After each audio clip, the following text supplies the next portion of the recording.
içinde yaşayan bu yalan ve vefasız dünyamızda yekatakçın sevgi var ve hiçbir bahas olmayan sevgi.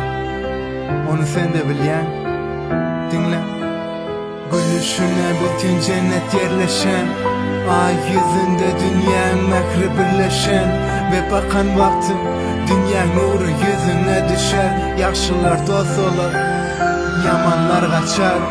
Kaçan doğru sen yanımda bolanda, inandırca güç tapılmaz yalanda, sokulmağa hin tapılmaz yılanda. Merhamet ve sevgi dörer zulümde, başımı seypalap çala gülende, buzlar erep güller açar alemde.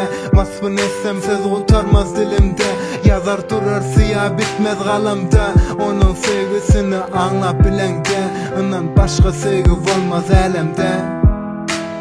Yollar uzak, tanış yurdum ne tanış bir eylinde. Şol bir yere gitken her gün şol bir yolunda, bir gün yolum ütkap olsam diyen elimde. Yönü ağır kitaplar var elimde ve geçilmeli sinaglar var ömümde.